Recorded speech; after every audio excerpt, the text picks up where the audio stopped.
Thank you. I don't think, hey, there you are. Alex, thank you so much for being with us. I know there was a death in your family that prevented you from being here in person. And we're all very sorry about that, but glad you went to the extra effort to join us by video. Well, Alan, thank you very much, first of all, for having me there this morning. And as you just pointed out, I really wish I could have been there in person, but due to an unexpected death in the family and the services this weekend, combined actually with the recent passing of Bernard Tyson, it just reminds us of the importance of the work that we're doing at Johnson & Johnson to help people live longer and healthier and happier lives. But I appreciate you allowing me to Skype in like this, and I look forward to the conversation. Yeah, it's great to have you here. There's been some conversation here in Paris today about the Business Roundtable Statement of Purpose, and I'd like to start there because you really drove that process at the Business Roundtable as head of the governance committee. And I think the question that someone was asking earlier today is what was the goal there? What were you trying to accomplish? Well, look, I'm very proud of the work the Business Roundtable did together to come out with the revised statement of purpose of corporations in the United States. And look at a high level, Alan. I think as we were going through the strategic planning process at the Business Roundtable and with the executive committee, one of the things that we noticed was that the statement of purpose was utilized by the Business Roundtable, and frankly, which we were sometimes probably fairly criticized on, had not been revised since the late 1990s, and it had a particular focus on ensuring the primacy of the shareholder. And as we were thinking more broadly about the overall agenda for the BRT, we felt that while in many ways in the past we had thought that there was an implicit statement about other stakeholders on the statement that appeared on our website, that in fact words do count and they matter, and that it was more important to make it very explicit and frankly be more representative of how CEOs today think about decision making and running their companies. But were you trying to send a message to business that they really need to step up, act differently, think differently about impact on society in order to meet the pressures from employees, et cetera? Well, I think one thing we were trying to, again, be more explicit how we felt many companies were in fact running their businesses today, thinking about other stakeholders such as employees, about communities, about the environment, as well as ultimately our shareholders as well. But we also felt that by making this kind of a statement, hopefully, it would also inform many others that in fact that truly was the purpose of business and help raise the bar. So overall, we think it's a real move in a positive direction. Alex, Johnson & Johnson has a history of caring about customers. It's in your credo. There's the famous Tylenol case where at the first sign of a problem, you pulled everything off the shelves. But lately, you guys have really been getting pummeled with some jury judgments against you, both for opioids and also for baby powder. Can you talk about why that happened and what you've learned from it? Sure. What I would say is, first of all, we do have over 133-year history of helping people live longer and healthier and happier lives. And we've got a strong commitment to both safety and quality in everything that we do, guided by our credo, which in many ways was one of the first statements of corporate social responsibility done more than 75 years ago by the son of our founder. And what I can tell you is it's as live today as it is, or as it was 75 years ago. We do live in an environment, I believe, where large companies in particular, and especially those working in healthcare, I think clearly have got a transparency that's required. And look, we're proud of the track record that we've been able to establish by making sure we take care of patients. If there are ever incidents, our best to resolve in a manner that's good for all stakeholders. At the same time, we know that it's important that when, frankly, some of the headlines aren't consistent with what we feel the underlying data or science is in some circumstances, that it's important to take a stand.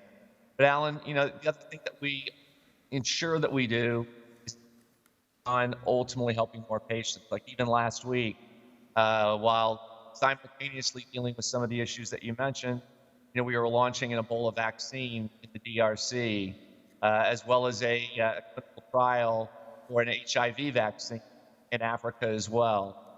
So again, we think ultimately those are the most important things we can do to ensure everything we do has high quality, high safety, but at the same time, keep innovating, keep bringing about important changes for patients. I think the part of the problem, as you well know, is that business is operating in an environment of heightened cynicism, distrust, and so things like those jury judgments get grabbed onto and used to undercut what you were trying to do in the Business Roundtable statement. I mean, how do you advise your colleagues, many of whom are sitting here in this room, to deal with the level of mistrust that business faces today?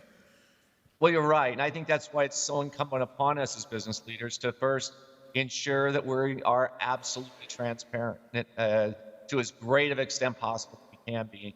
Even in these situations at Johnson & Johnson, one of the things that we try to do is make sure that we're providing information 24/7 so that people can get access to and frankly come to their own conclusions, again, versus what you may experience in the media. And I think that's important for all business leaders to be doing. Next, it's important to be engaging. It's important to make sure that you're telling your story. And by the way, I think it can't only be in situations in response, but there's got to be an ongoing dialogue that you have with all of your stakeholders to ensure they're aware of what you're doing, particularly in some of these other areas, such as job creation, such as the environment, where they may not have quite the same understanding. Yep. Let's talk a little bit about technology and what it's doing at Johnson & Johnson. We had the CEO of Novartis on the stage a little bit earlier talking about some of the changes that machine learning, AI, gene editing promise for the future. What are you looking at that seems most promising these days? Look, I think technology as we know it today, particularly some of the areas that you just mentioned, Alan, areas such as AI, machine learning, cloud, sensing, frankly, data science, I think it's touching every area of healthcare. And over the next several years, over the next several decades, I think its impact will be ubiquitous and significant. So let me give you a few examples. Yeah, I think please. Some of those that you just mentioned that I'm sure have been talked about earlier at the conference about how we're understanding fundamental biology, pathophysiology of disease in a very different way now in bringing things like new cell-based therapies, where we're actually reprogramming your body's cells to be able to either, in some cases, upregulate your immune system, downregulate it to bring about cures rather than treatment. In other areas for us, digital surgery, many of the same technologies that exist in your car today that help guide you not to stay in your lane versus the one next to you, help tell you where to go via the GPS system, are being used today, and we're certainly building that into the next generation for surgical procedures. And one area that we're particularly, I think, excited about the future is how do we get to some of these disease states much earlier in the process? We know, for example, with cancer, oncology, Alzheimer's disease, or cardiovascular, that all too often disease is way too late in the process.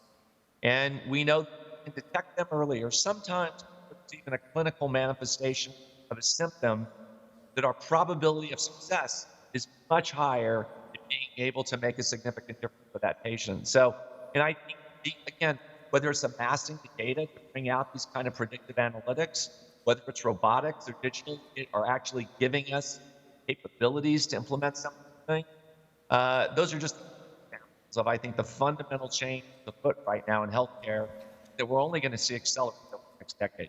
And how quickly should we expect those kind of changes? I mean, what do you think the speed of change, speed of improvement in healthcare over the next decade will be like compared to the last decade?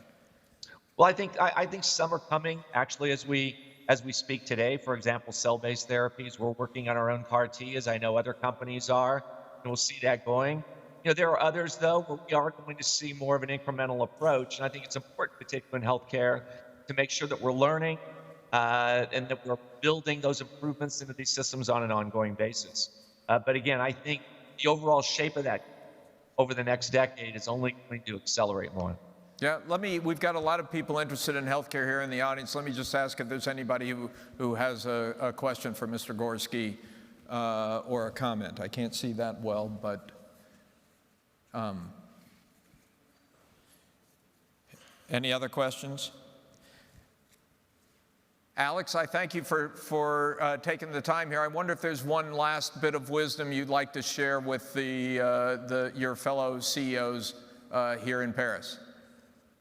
Sure, Alan. Again, thank you for enabling me to Skype in like this, given the circumstances. But look, what I would tell them is I truly believe this is an incredibly exciting time for us regarding all the potential changes that technology can bring to our business. At the same time, what I think is so important for us to always remember and never forget is the human element. Whether it's how we apply AI to issues of privacy, how we apply this kind of AI to healthcare, let's never forget that ultimately there's a person, there's a patient in the middle of this, and sometimes be our family member, and that we ensure that we build these new capabilities in a way that remembers the human element in everything that we do. Yeah, we were talking about that a little earlier. I mean, it is the irony of the current situation that the promise of technology is so great, but some of the perils are fairly great as well. And walking that line isn't an easy thing to do. Exactly, and I think that, look, the next generations, will be watching, the expectations will be high. And if we truly want to, be able to harness this for what's best for, you might say, humankind, we've got to do it with a lot of empathy and with people, with patients at the center. Yeah, well, thank you so much for joining us today. We're sorry you couldn't be here in person, but we appreciate the time with you by video. Thank you. Thank you for understanding, Alan. Have a great day, everybody.